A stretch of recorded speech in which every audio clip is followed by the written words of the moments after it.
نحمده ونصلي ونسلم على رسوله الكريم أما بعد فأعوذ بالله من الشيطان الرجيم بسم الله الرحمن الرحيم وذكرهم بأيام الله صدق الله مولانا العظيم وصدق رسوله النبي الأمين الكريم إن الله وملائكته يصلون على النبي يا أيها الذين آمنوا صلوا عليه وسلموا تسليما اللهم صل وسلم على سيد الأنبياء والمرسلين وعلى آله الطيبين وأصحابه الطاهرين أجمعين الصلاة والسلام عليك يا سيدي يا رسول الله وعلى آلك وأصحابك يا سيدي یا حبیب اللہ۔ السلام علیکم سامعین و ناظرین، آج 10 رمضان المبارک 1441 ہجری ہے۔ عشرہ رحمت پورا ہونے کے بعد روانگی کے طرف رواں دواں ہے، اور چند لمحوں کے بعد ہم عشرہ مغفرت میں داخل ہو رہے ہیں۔ تو اس وقت جو میں آپ سے مخاطب ہوں، یہ اتنا مبارک وقت ہے کہ اس وقت ہم رحمت اور مغفرت دونوں کے سنگم پر کھڑے ہیں، یعنی ایسے موڑ پر اس وقت ہم کھڑے ہیں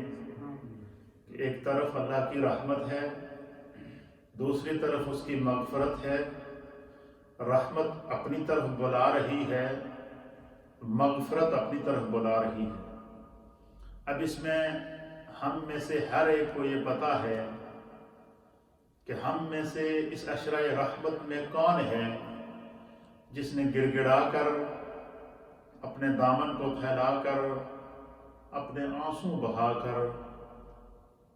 اپنے رب کی رحمت سے اپنی جھولیاں بھری ہیں، اپنے دل کو منور کیا ہے، اپنے گھروں کو منور کیا ہے، اپنے ماحول کو منور کیا ہے۔ ہم میں سے ہر ایک جانتا ہے، لیکن چونکہ ہم انسان ہیں اور انسان خطا کا پتلا ہے، نسیان کا پتلا ہے، اور جلد باز بھی ہے، اور جب گرفت میں آتا ہے تو اپنے رب کو یاد کرتا ہے، اور جب تھوڑا ایزی ہوتا ہے تو بھول جاتا ہے۔ تو ممکن ہے کہ ہم نے عشرہ رحمت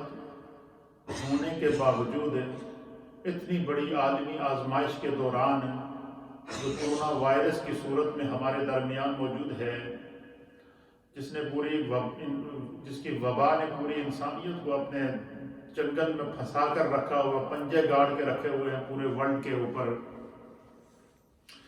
تو اس مشکل وقت میں بھی ہم میں سے ہر ایک کو پتہ ہے کہ کس نے اللہ کی رحمت کو حاصل کیا ہے، اور کون اس رحمت کی برستی ہوئی مینا کے دوران، رحمت کی برستی ہوئی بارش کے دوران پھر بھی غافل رہا۔ لیکن ابھی بھی جس لمحے میں آپ سے مخاطب ہوں، جتنی میری مائیں بہنیں، بزرگ، نوجوان،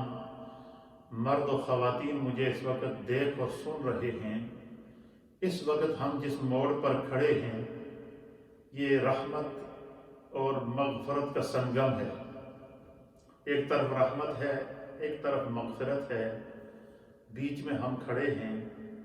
اگر ہم نے اس سے پہلے کوئی سستیاں کر لی ہیں تو ایک لمحے کے لیے بھی اگر آپ اپنے دل کو، اپنے دماغ کو، اپنے فکر کو، اپنے خیال کو، اپنے قلب کو، اپنے قالب کو، اپنی سوچ اور فکر کو ایک لمحے کے لیے بھی ہم اپنے رب کی طرف متوجہ کریں گے، وہ رحمان ہے، رحیم ہے، کریم ہے، ستار ہے، غفار ہے۔ وہ اپنے بندوں کو آزماتا رہتا ہے۔ ہر حال میں ہمیں اس کی آزمائش پر پورا اتر کے سچے دل سے اس کی طرف رجوع کرنا چاہیے، تاکہ جن اس عشرے کی سستیوں کی وجہ سے اگر ہم اس کی رحمت سے محروم ہو گئے ہوں، ابھی ایک طرف رحمت ہے اور دوسری طرف مغفرت ہے، تو کوئی ایسی کوشش ضرور کیجئے، اور اس کوشش کا تعلق ہمارے دل کے ساتھ ہے۔ ایک لمحے کے لیے اپنے دل کو اپنے رب کی طرف جب آپ متوجہ کریں گے تو ایک لمحے کی دیری ہے، صرف ایک لمحے کی، سچے دل سے جب ہم اس کی طرف رجوع کریں گے، ایک طرف ہمارے رحمت کھڑی ہے، دوسری طرف مغفرت کھڑی ہے، اور میرا یہ ایمان ہے، میرا یہ اعتقاد ہے کہ اس لمحے میں ہم رحمت بھی حاصل کر سکتے ہیں اور مغفرت بھی حاصل کر سکتے ہیں۔ اور آج اس مغفرت اور رحمت کے سنگم کے اوپر آج جو تذکرہ میں آپ کے پاس لے کر آیا ہوں، جو ذکر آپ کے پاس لے کر آیا ہوں، جو بیان آپ کے پاس لے کر آیا ہوں، وہ اسلام کی خاتون اول، مومنوں کی ماں، ام المؤمنین، محبوبہ مصطفیٰ، محبوبہ خدا، محبوبہ جبریل امین، محبوبہ کائنات، تمام مومنوں کی ماں، سیدہ طیبہ طاہرہ خدیجۃ الکبریٰ رضی اللہ تعالی عنہا کا تذکرہ، آپ کی حیات و خدمات، آپ کے فضائل و مناقب، آپ کی عظمت و رفعت، آپ کے وجود سے جو اسلام کا آغاز ہوا، آپ کے وجود سے جو اسلام کو فائدہ پہنچا،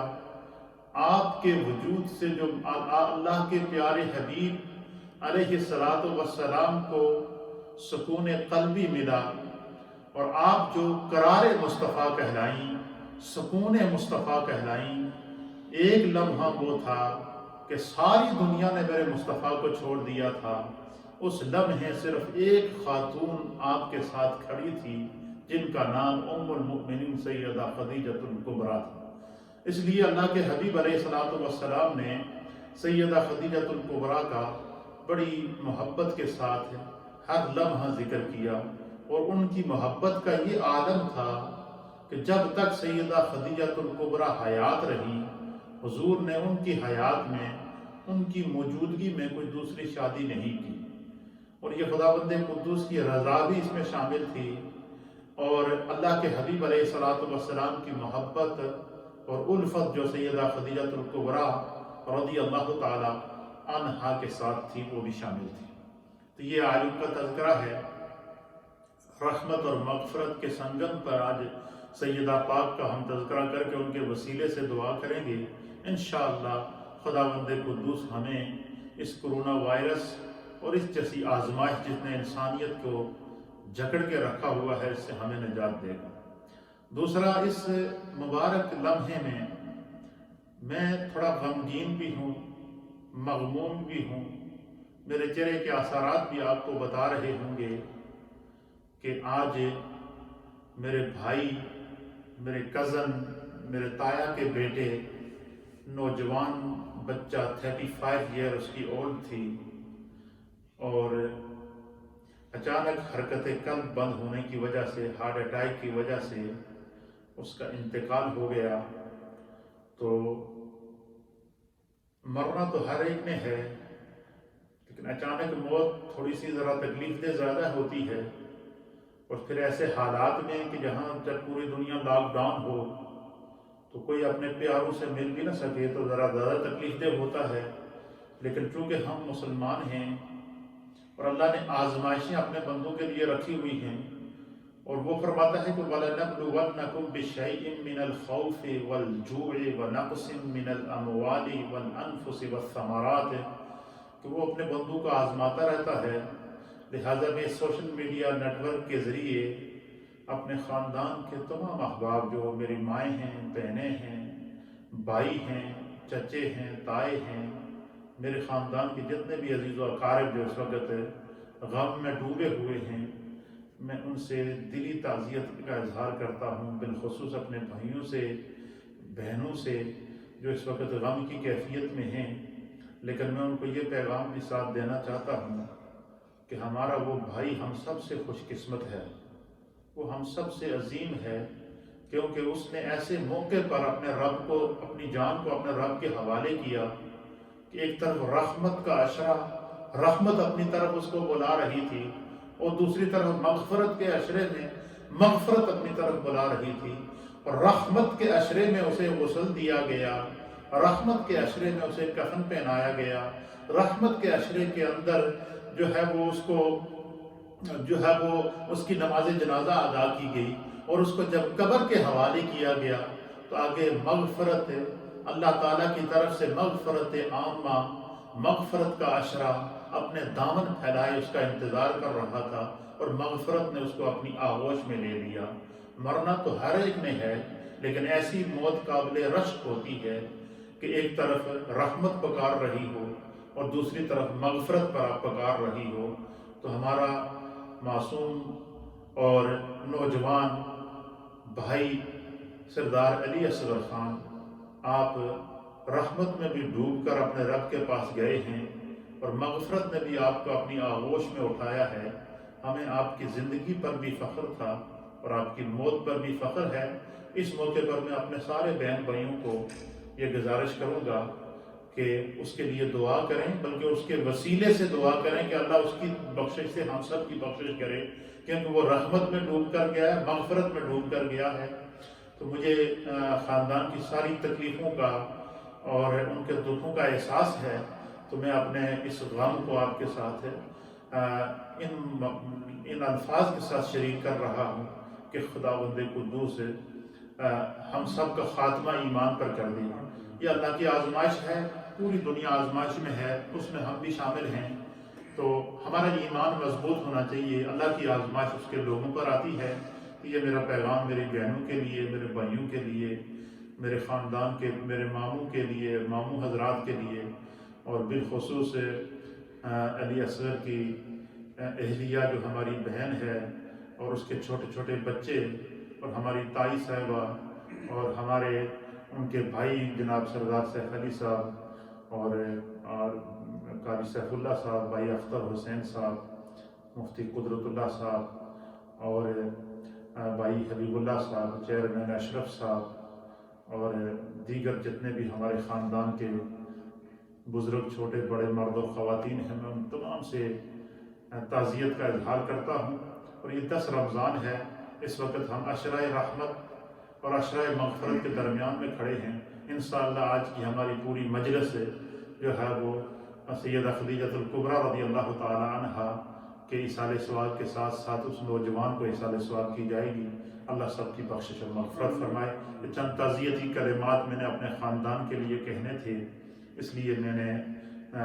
یہ اپنے اس پروگرام کے دوران شامل کر دیے تاکہ وہ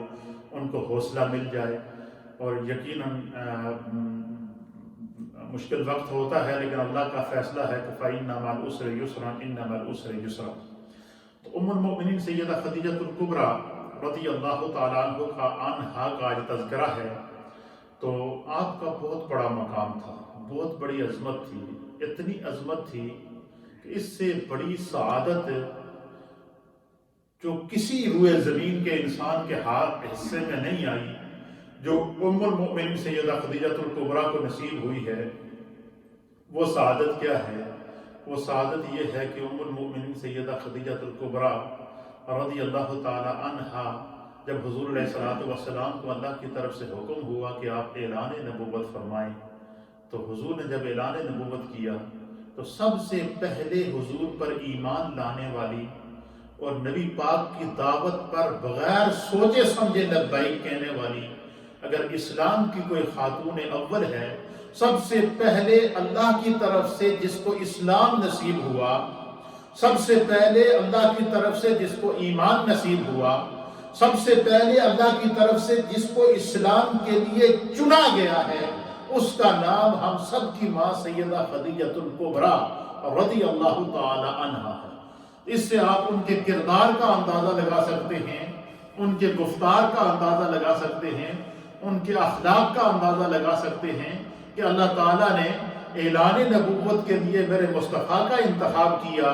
اور اعلان نبوت کے اوپر ایمان لانے کے لیے سب سے پہلا جو انتخاب خدا کی طرف سے ہوا خواتین میں،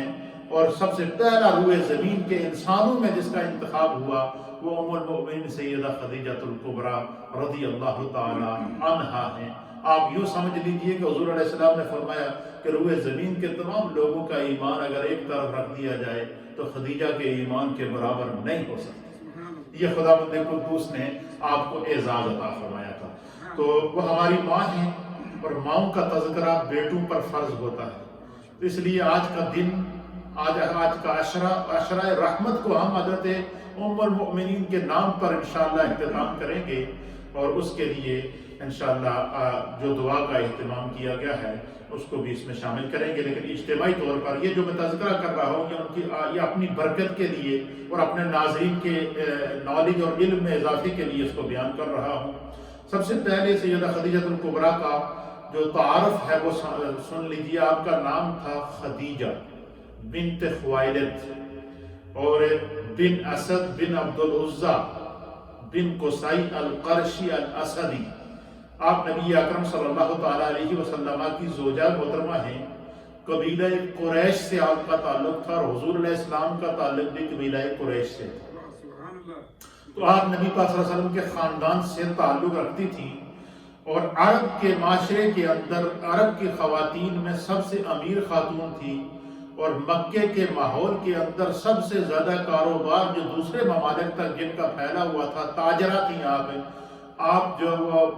مکے کی بہت بڑی تاجرہ تھی، اور مکے کے اندر تجارت کرنے والے لوگ جو دوسرے ممالک میں جا کر بصرہ کی طرف اور شام کی طرف جا کر جو لوگ مال بیچا کرتے تھے وہ حضرت خدیجۃ الکبریٰ سے خرید کر جا کر دوسری منڈیوں میں بیچا کرتے تھے۔ اللہ تعالیٰ نے آپ کو جو ہے اس دور میں رئیسہ بنایا تھا، اور آپ جو ہے وہ نبی پاک صلی اللہ علیہ وسلم کی زوجہ محترمہ ہیں۔ تو آپ حضور علیہ السلام کی عمر مبارک تقریباً 25 سال تھی، اور اس وقت حضرت خدیجۃ الکبریٰ کی عمر مبارک تقریباً 40 سال تھی۔ تو عرب کے معاشرے میں کیونکہ سیدہ خدیجۃ الکبریٰ بہت بڑی کاروباری خاتون تھی، تاجر تھیں، امیر تھیں، اللہ نے مال و دولت دیا تھا، اور عرب کے اندر آپ کی پاک دامنی، آپ کی نیک نامی اور آپ کا کاروبار مشہور تھا، اور اہل عرب آپ سے مال لے کر جا کر دوسری منڈیوں میں بیچا کرتے تھے۔ تو جب حضور علیہ السلام کی عمر مبارک 25 سال ہوئی تو آپ کے چچا جان حضرت ابو طالب، آپ نے آپ سے کہا کہ اے میرے بھتیجے، اب آپ 25 سال کے ہو گئے ہیں، جوان ہو گئے ہیں، نبی پاک سے فرمایا، اور میں بھی اب بڑھاپے میں پہنچ گیا ہوں، بڑھاپے تک میں نے آپ کی پرورش بھی کی ہے، آپ کو اپنے ساتھ بھی رکھا ہے، میری یہ خواہش ہے۔ حضرت حضرت ابو طالب نے کہا کہ میری یہ خواہش ہے کہ میں اپنی زندگی میں دیکھ لوں کہ آپ اپنے آپ کو اسٹیبلش کر لیں، لہذا خدیجہ کا جو مال ہے وہ دوسری جگہ منڈیوں میں جا کر لوگ بیچتے ہیں، اگر تم کہو تو میں خدیجہ سے بات کروں تو تم خدیجہ سے مال خریدو اور جا کر دوسرے شہروں کے اندر بیچا کرو، تو اس سے یہ ہوگا کہ تمہیں کسی کی محتاجی نہیں ہوگی اور تم جو ہے وہ اپنے آپ کو اسٹیبل کر لو گے۔ تو جب جناب ابو طالب نے آپ کو جو ہے وہ مشورہ دیا تو حضور علیہ السلام نے اس مشورے کو قبول کر دیا، تو حضرت خدیجہ نے آپ نے مال خریدا اور آپ بصرہ کی جانب گئے مال بیچنے کے لیے۔ تو حضرت خدیجہ نے اپنا ایک غلام جن کا نام تھا میسرہ، ان کو ان کے ساتھ بھیجا کہ تم محمد کے ساتھ جاؤ صلی اللہ تعالیٰ علیہ وسلم اور ان کے ساتھ مال بیچو۔ تو جب وہ حضور علیہ السلام حضرت خدیجہ الکبریٰ سے تجارت کا مال لے کر بصرہ گئے تو آپ کے غلام میسرہ کہتے ہیں کہ میں نے ایک بڑا عجیب و غریب منظر دیکھا۔ منظر یہ دیکھا کہ اس تجارتی قافلے کے اندر ہزاروں کی تعداد میں تاجر موجود تھے اور اونٹ موجود تھے، گھوڑے موجود تھے، قافلہ جا رہا تھا، اپنا لوگ مال تجارت لے کے جا رہے تھے، اور ان میں سے ایک اونٹ ایسا تھا جس کے اوپر سرکار خود بھی سوار تھے، 25 سال عمر تھی، ابھی اعلان نبوت نہیں ہوا، اور آپ نے اس کے اوپر جو تجارت کا مال رکھا ہوا اور غلام میسرہ کو بھی ساتھ رکھا ہوا۔ تو میسرہ آپ کا جو حضرت خدیجہ الکبریٰ کا غلام ہے میسرہ، وہ کہتا ہے کہ میں نے بڑا عجیب و غریب منظر دیکھا، میں نے دیکھا کہ مکے سے لے کر بصرہ جانے تک اور بصرہ سے واپس آنے تک گرمی اپنے عروج پر تھی، دھوپ اپنے عروج پر تھی، سورج اپنے عروج پر تھا، لیکن جب سرکار بصرہ کی طرف جا رہے تھے تو حضور کے سر کے اوپر بادلوں کا سایہ ہوتا، باقی لوگ دھوپ میں ہوتے، حضور کے سر پر بادلوں کا سایہ ہوتا. اور اسی طریقے سے آپ جب بصرہ سے واپس آئے تو ہم نے دیکھا کہ آپ کے سر پر جو بادل سایہ کیے ہوتے تھے، آپ کے اوپر کوئی دھوپ نہیں پڑتی تھی، بادل آپ کے اوپر سایہ کیے ہوتے تھے. اور اس قافلے میں موجود ہر آدمی اس منظر کو دیکھ رہا تھا. اور وہاں جا کر سرکار دو عالم صلی اللہ علیہ وسلم نے اس مال کو جو حضرت خدیجہ الکبریٰ سے خریدا اور اس مال کو جب بیچا تو اس قافلے میں موجود ہر شخص سے زیادہ نفع آپ نے اس میں سے حاصل کیا اور وہ سارا مال جا کر حضرت خدیجہ الکبریٰ کو دیا. عرب کے معاشرے کے اندر منڈیوں میں مال خریدنے کے لیے اور مال کو اچھا ثابت کرنے کے لیے وہ کہا کرتے تھے تاجر کہ بھائی اگر یہ میرا مال بہت اچھا ہے تو وہ اسے کہتے تھے کہ تمہارے پاس کیا ثبوت ہے؟ تو وہ کہتے تھے ہم لات اور عزا کی قسم کھا کر کہتے ہیں کہ اس مال کے اندر کوئی شک نہیں ہے. لات اور عزا جو ہے وہ ان کے بڑے بت ہوتے تھے جن کی وہ پوجا کرتے تھے. تو حضور علیہ السلام جب بصرہ پہنچے 25 سال کی عمر، ابھی اعلان نبوت نہیں کیا، وہاں جب مال آپ نے فروخت کرنا شروع کیا تو وہاں کے بصرہ کے تاجروں نے کہا جی کہ یہ مال جو ہے وہ اصل مال ہے، تو اگر آپ لات اور عزا کی قسم کھا کر کہہ دیں گے تو ہم آپ سے مال لے لیں گے. تو نبی پاک صلی اللہ علیہ وسلم نے ان سے فرمایا، ابھی تو اعلان نبوت نہیں کیا، 25 سال عمر ہے، آپ نے بصرہ کے تاجروں کو مخاطب کر کے کہا کہ میں بتوں کی قسم نہیں کھاتا، میں لات اور عزا کی قسم نہیں کھاتا، میں قسم صرف اپنے رب کی کھاتا ہوں اور میں لات اور عزا کی قسم نہیں کھاتا. تو وہ بڑے حیران ہوئے کہ بھائی نوجوان آدمی ہے، چہرے پہ نور ہے، ایک عجیب و غریب کیفیت ہے، جو بندہ چہرے کی طرف دیکھے تو اس کی نظریں جھک جائیں، ایسا حسین مکھڑا کہ جس کو رب فرما رہا ہے وہ تو آپ. تو آپ وہ تجارت مال لے کر واپس آئے تو حضرت خدیجہ الکبریٰ واپس آنے والے قافلے کو اپنے گھر کی چھت کی بالکونی کے اوپر ڈبل سٹوری 2nd فلور کے اوپر کھڑی ہو کر دیکھ رہی تھی. تو حضرت خدیجہ کہتی ہیں کہ میں نے بڑا عجیب منظر دیکھا. میں نے دیکھا کہ دور سے قافلہ آ رہا ہے، اس قافلے میں بہت سارے لوگ ہیں، لیکن یہ جس اونٹ کے اوپر محمد عربی بیٹھے ہوئے ہیں اس کے اوپر جو ہے وہ سورج کی دھوپ نہیں پڑ رہی بلکہ بادلوں نے سایہ کیا ہوا ہے. اور وہ سایہ چلتے چلتے کہتی میں دیکھتی گئی، پھر قافلہ الگ ہوتا گیا، لوگ اپنے اپنے راستوں پر نکل کے اپنے اپنے گھروں میں جاتے گئے. آخر میں وہ کہتی ہے کہ میں نے دیکھا کہ صرف ایک محمد عربی صلی اللہ علیہ وسلم اور میرے غلام مائسرہ بچے ہیں اور وہ میرے گھر کی طرف آ رہے ہیں اور وہ بادل آپ کے سر پر سایہ کیے. حضرت خدیجہ الکبریٰ کہتی ہے کہ جب میں نے یہ منظر دیکھا نا تو میں نے اسی وقت دل میں تہیہ کر لیا کہ یہ کوئی بڑی پارسا شخصیت ہے، بڑی پارسا ذات ہے. تو آپ نے پھر حضرت خدیجہ الکبریٰ نے نبی پاک صلی اللہ علیہ وسلم کو نکاح کا پیغام دیا. آپ نے حضرت ابو طالب نے جو ہے وہ آپ کو جب نکاح کا پیغام پہنچا تو آپ نے ہاں کی تو پھر آپ کا نکاح ہوا. حضرت ابو طالب آپ کے جو چچا تھے آپ نے آپ کا نکاح پڑھایا. پھر حضرت خدیجہ الکبریٰ نبی پاک صلی اللہ علیہ وسلم کے حرم میں آ گئی، آپ کی اہلیہ ہوئی. اب آپ اندازہ لگے کہ حضور علیہ السلام نے جب اعلان نبوت کیا تو 40 سال عمر تھی، جب نکاح کیا تو 25 سال عمر تھی. اور اس وقت حضرت خدیجہ الکبریٰ نے جب حضور علیہ السلام کو نکاح کا پیغام بھیجا تو اس وقت ان کی عمر 40 سال تھی. اور حضرت خدیجہ الکبریٰ کے ساتھ جب سرکار دو عالم صلی اللہ علیہ وسلم کا نکاح ہوا اور نکاح کے 15 سال کے بعد حضور علیہ السلام نے اعلان نبوت کیا. یہ 15 سال حضرت خدیجہ الکبریٰ نبی پاک صلی اللہ علیہ وسلم کے اخلاق، آپ کے کردار، آپ کی شب بیداریاں، آپ کا اوڑھنا،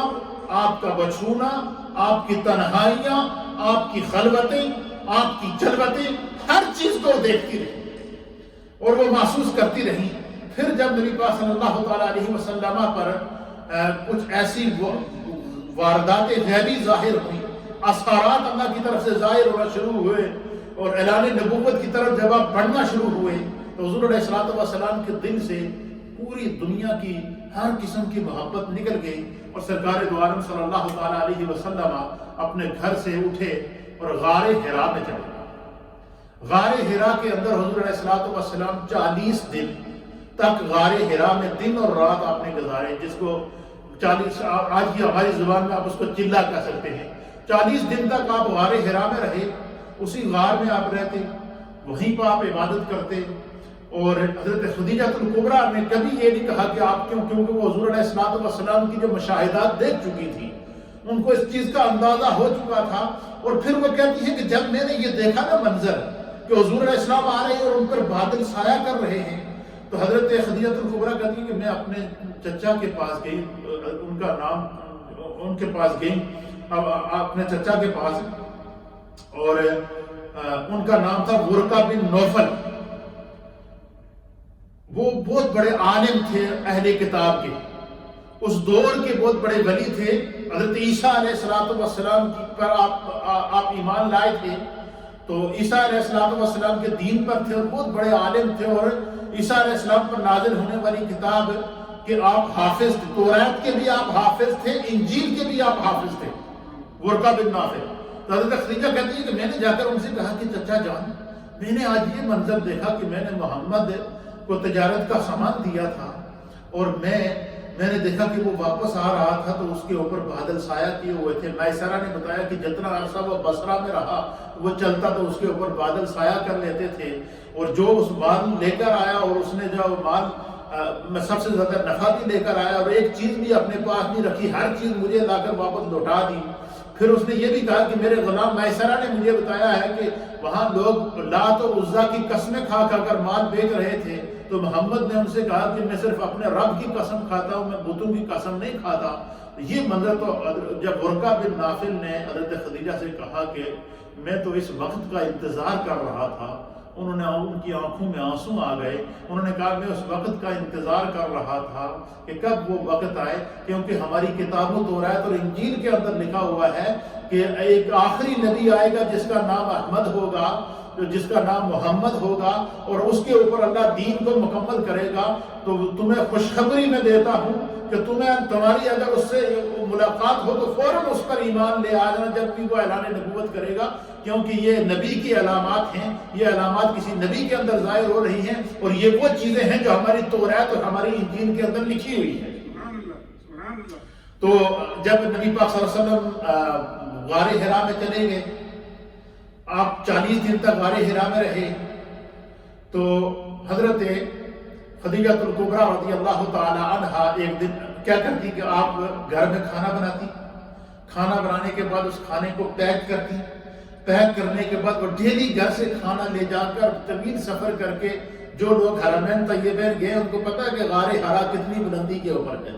کس پہاڑ کے بیچ میں ہے اور کتنا تنگ راستہ ہے۔ حضرت خدیجہ الکبریٰ نے کبھی یہ نہیں کہا حضور سے کہ آپ ہر وقت غار کے اندر رہتے ہیں، کیونکہ وہ حضور علیہ السلام پر نازل ہونے والے انوار کو اپنی جگہ دیکھ چکے تھے۔ پھر ورقہ بن نوفل نے بھی حضرت خدیجہ کو اثرات بتا دیے تھے کہ یہ علامات ایک نبی کی علامات ہیں، اور وہ حضرت خدیجہ حضور علیہ السلام کی خدمت کرنے کو اپنی سعادت سمجھتی تھی۔ بس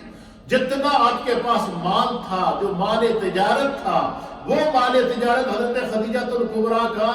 جو عرب کی دوسری اسٹریٹس تک پھیلا ہوا تھا، جو پورے کاروباری بصرہ، شام اور ہر جگہ سیدہ خدیجہ الکبریٰ کے مال کے ساتھ تجارت ہوتی تھی، کاروبار ہوتا تھا، وہ سارے کا سارا مال، ساری کی ساری دولت آپ نے جو ہے وہ اس انتظار میں تھی کہ حضور اعلان نبوت کریں، اور حضور جب اسلام کو مال کی ضرورت پڑے تو سیدہ خدیجہ الکبریٰ کی یہ نیت اور یہ خواہش ہے کہ وہ لمحہ آئے تو میں اپنی مال اور اپنا دولت سارا اسلام پر قربان کروں۔ اس میں ہماری ان ماؤں بہنوں کے لیے سبق ہے۔ آج لوگ بڑی باتیں کرتے ہیں، آج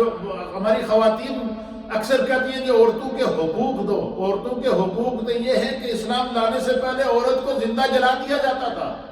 عورت کے حقوق اسلام لانے سے پہلے تو یہ تھے کہ بچیوں کو زندہ درگو کر دیا کرتا تھا، عورتوں کے حقوق اسلام لانے سے پہلے تو، اسلام کے آنے سے پہلے تو یہ تھے کہ جس طرح جانوروں کی منڈیاں لگتی تھی ایسے عورتوں کی منڈیاں لگ کے ان کو فروخت کیا جاتا تھا۔ لیکن جب اسلام کا اعلان ہوا، میرے مصطفیٰ نے اعلان نبوت کیا، تو آپ نے فرمایا کہ عورت ماں کے روپ میں ہو تو اس کے قدموں میں جنت، بیوی کے روپ میں ہو تو وہ رحمت، بیٹی کے روپ میں ہو تو رحمت، بیٹے کے روپ میں ہو تو نعمت۔ آپ نے ہر اعتبار سے عورت کا ماں کا کردار، عورت کا جو کردار ماں ہے وہ بتایا، عورت کا جو کردار بہن ہے وہ بتایا، عورت کا جو کردار وائف ہے، بیوی ہے وہ بتایا۔ اسی طریقے سے آپ نے عورتوں کے حقوق کو، بچوں اور بچیوں کے حقوق کو اور بچیوں کی تربیت کو، بچیوں کو رحمت اور بیٹوں کو نعمت کہہ کر کے عرب کے اس معاشرے کے اندر اس وبا کو میرے آقا علیہ السلام نے ختم کیا جس کی بنا کے اوپر قتل غارت ہوتی تھی اور جس کی بنا پر عورتوں کے ساتھ جو وہ غلاموں جیسا سلوک کیا جاتا تھا، اور میرے آقا علیہ الصلوۃ والسلام نے اسلام کو یہ حقوق دیے ہیں۔ اور پھر اس اسلام کی مدد اللہ تعالیٰ نے سب سے پہلے اگر اسلام کے لیے کسی چیز کا انتخاب کیا ہے تو وہ ایک عورت کا انتخاب کیا جو ہم سب کی ماں حضرت سیدہ خدیجہ الکبریٰ ہے۔ تو ہماری ماؤں اور بہنوں کو جو اس وقت مجھے سن رہی ہیں، بڑے غور سے میری باتیں سنیں۔ یہ باتیں بڑی کام کی باتیں میں پوری عرق ریزی کر کے کتابوں کے اندر سے نچوڑ کے آپ کے سامنے نتیجہ پیش کر رہا ہوں کہ وہ ہماری ماؤں اور بہنوں میں کو دینداری میں آگے بڑھنا چاہیے، دینداری میں انہیں پہل کرنی چاہیے۔ کیوں کہ دین اسلام سب سے پہلے قبول کرنے والی ایک خاتون تھی جنہیں حضرت خدیجہ الکبریٰ کہتے ہیں۔ اسلام کی سب سے زیادہ مدد کرنے والی، اپنے مال سے مدد کرنے والی، اپنے کردار سے مدد کرنے والی، اپنے اخلاق سے مدد کرنے والی، اپنے خاندان سے مدد کرنے والی، اور نبی پاک صلی اللہ تعالیٰ علیہ وسلم کے ہر دکھ میں حضور علیہ السلام کی کا مداوع کرنے والی اگر کسی کا انتخاب خدا نے کیا تو وہ حضرت خدیجہ الکبریٰ تھی۔ تو حضرت خدیجہ الکبریٰ کیا کرتی؟ وہ سرکار غار حرا میں تھی اور آپ ہر روز حضور علیہ السلام کے لیے کھانا لے کر جاتی تھی اور جا کر حضور کو پیش کرتی تھی۔ آپ فرماتی ہیں کہ میں ایک دن جا رہی تھی تو میں نے دیکھا میں نے کھانا اٹھایا ہوا تھا تو میں نے دیکھا کہ ایک بڑا نورانی شخص،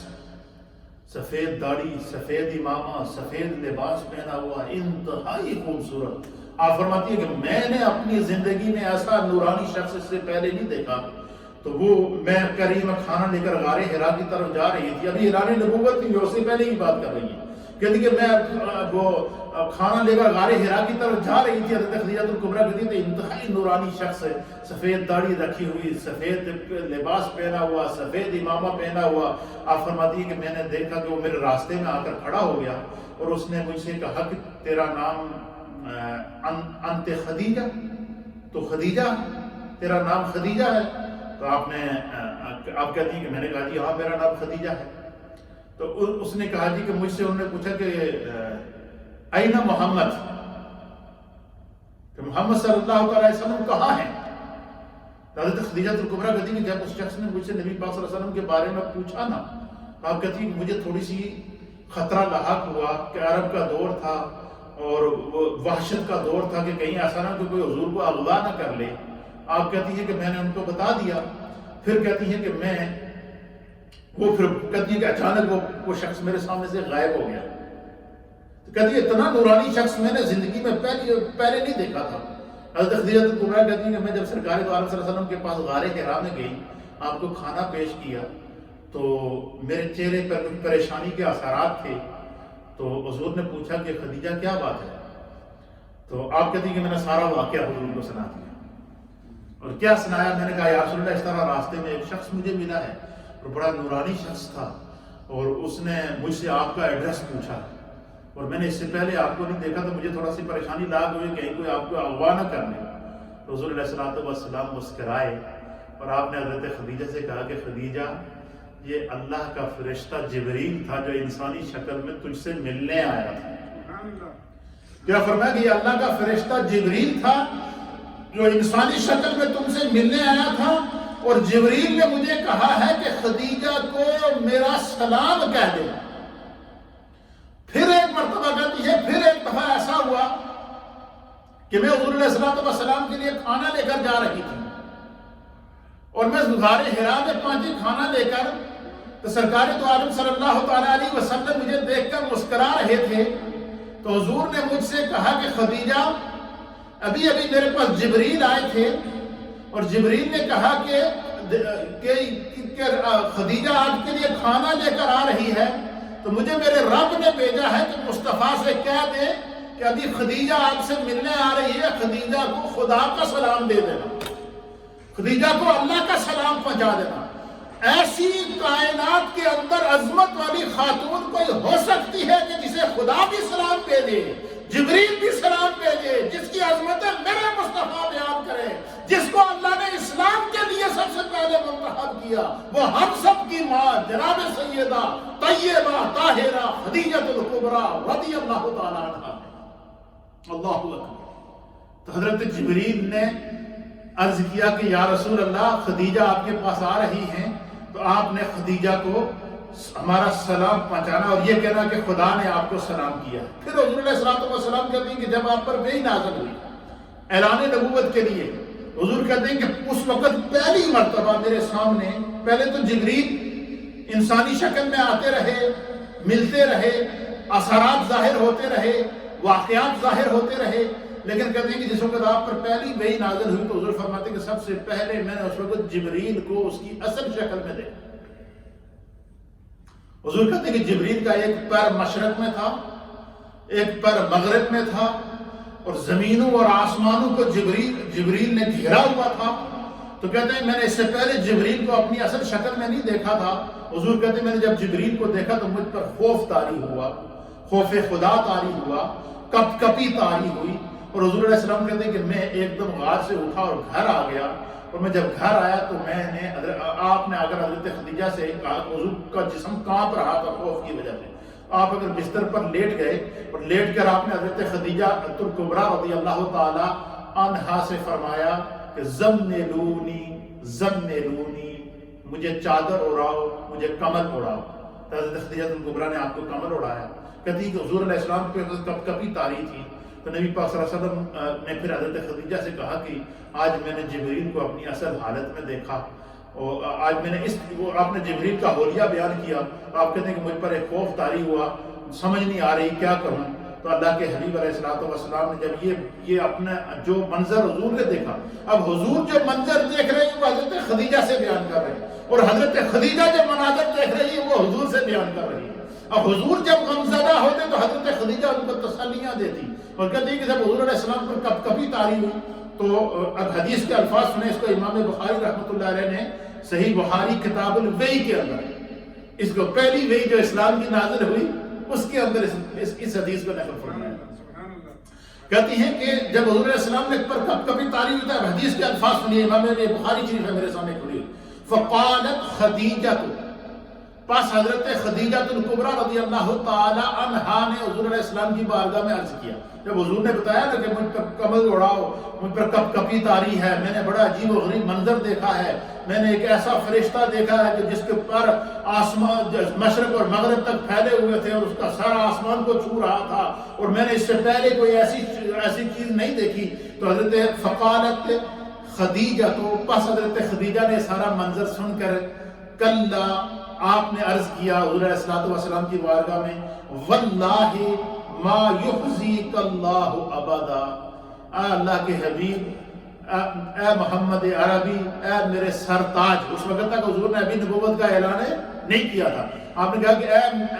اے میرے سرتاج، واللہ ما یخزیک اللہ ابدا، اللہ کی قسم کھا کر میں کہتی ہوں، حضرت خدیجہ الکبریٰ حضور کو کہتی ہے تسلی دیتے ہوئے کہ اللہ کی قسم کھا کر میں کہتی ہوں کہ آپ کا رب کبھی آپ کو رسوا نہیں کرے گا، آپ کا رب کبھی آپ کو تنہا نہیں چھوڑے گا، آپ کا رب کبھی آپ کو نقصان نہیں پہنچا سکتا ہے۔ کیوں نہیں پہنچا سکتا؟ اس کی وجہ کیا ہے؟ حضرت خدیجہ الکبریٰ کہتی کہ میں نے جو آپ کی ادائیں دیکھی ہیں، اور ایسے شخص کو خدا کبھی نقصان نہیں پہنچا سکتا، اور آپ کی عادتیں کیا ہیں؟ حضرت خدیجہ الکبریٰ کہتی جو میں نے آپ کی عادتیں دیکھی ہیں وہ کیا ہیں؟ انکا لتصل الرحم، آپ تو ہر ایک کے ساتھ صلہ رحمی کرتے ہیں، آپ تو کسی کا دل دکھاتے ہی نہیں۔ یہ وہ سب سے پہلی نعت تھی جو اعلان نبوت سے پہلے خدیجہ الکبریٰ نے جو نبی پاک صلی اللہ علیہ وسلم کو سنائی ہے۔ یہ وہ تسلی اور تشفی کے وہ الفاظ تھے، اور اس میں روئے زمین کی ہماری ماؤں اور بہنوں کے لیے پیغام ہے کہ اگر شوہر گھر پر آئے پریشان ہو، کہ مالی پریشانی ہو، کوئی کاروباری پریشانی ہو یا کوئی خاندانی پریشانی ہو، تو بیوی کی یہ ذمہ داری ہے کہ وہ اس کی دل جوئی کرے، وہ اس کی حوصلہ افزائی کرے، اور یہ سنت ہے۔ اور یہ سب سے پہلے حضور علیہ السلام پر جب کپ کپی طاری ہوئی، پریشانی طاری ہوئی، حضور علیہ السلام نے اعلان نبوت سے پہلے جب زمینوں اور آسمانوں کے عجائبات کو اپنے سامنے دیکھا تو آپ پر ایک ہیبت طاری ہوئی۔ اس لمحے سیدہ خدیجہ الکبریٰ بجائے خود ڈرنے کے آپ حضور کو تسلیاں دے رہی ہیں، آپ حضور کا حوصلہ بڑھا رہی ہیں، اور اس کو امام بخاری نے نقل کیا، آپ نے عرض کیا کہ انک لتصل الرحم، آپ تو